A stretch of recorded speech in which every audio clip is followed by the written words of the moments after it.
这真的是宿舍吗？我怎么看到了一群放假回家想办法闯祸的大学生？我们的宿舍刚开播，笑点就过于密集了。开头何老师的精神状态好像在演我。下班喽，下班喽！这个班还想不想上？不是啦！这是吃了多少个打工人才能说出来的话。王星月和丁晨曦打台球，像极了两个幼儿园小朋友。丁晨曦小嘴巴一张就是胡说。我的师傅是丁俊晖啊。接着王星月也不甘示弱，我只能说我就是大鲨鱼了，奥沙利文。啊，真的假的？对，在网上看他的视频算吗？算。你们两个最多3岁，不能再多了。这边台球打得热火朝天，而另一边画风截然相反，像是进入到了另一个世界。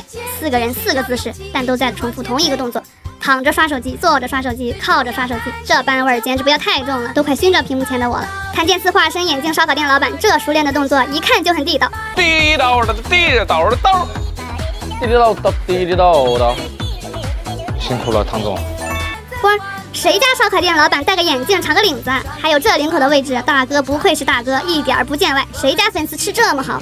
之后杨迪给大家分烤串，不愧是老喜剧人了，一开口就是梗啊！天哪，快谁吃？小心前面有根香啊！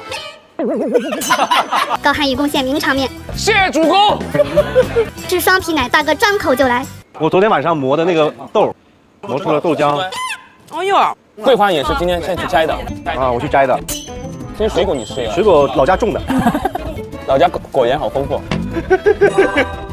敖瑞鹏变烧烤刺客，上一秒还在烤串，下一秒就去干杯了，只留下无人看过的鱿鱼。等他想起来的时候，鱿鱼都快烧成干了。谁为鱿鱼发声？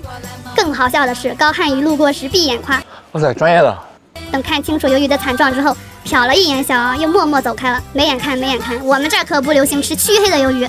于是小敖灵机一动，开启了他的邪恶鱿鱼计划，狂撒黑胡椒。鱿鱼，我宁愿烂在海里。就这样，邪恶鱿鱼被端上了桌。邪恶栀子花大战邪恶鱿鱼。上一秒看起来很有食欲。下一秒一吃一个不吱声。想我何老师连豆角都夸出来了，这个却无话可说。何老师脑子里过了很多词，最后说了句：“鹏鹏，我第一次吃你做的东西啊，很高兴认识你。”敖瑞鹏不语，只是一味的狂炫，管他生的熟的，全给他吃到胃里。高瀚宇像那种上课听不进去、调皮捣蛋的学生，写人生曲线环节，别人都在那儿安安静静写，高瀚宇一嗓子直接给我送走了。用实力演绎，孩子静悄悄，肯定在作妖。好听是好听，就是有点费耳朵。给小丁下了1秒800个表情，敖瑞鹏直接灵魂出窍。高瀚宇不白在武哈混啊，这死出跟邓超一毛一样。之后唱歌环节，谭健次一句，也是个 KTV 环节。杨迪立马起身，假装打车要走。东门，东门，东门。凌真开演，直接来了一个 KTV 散场模仿秀。泽林和敖瑞鹏打不过就加入。走了吗？走。手机呢？我手机呢？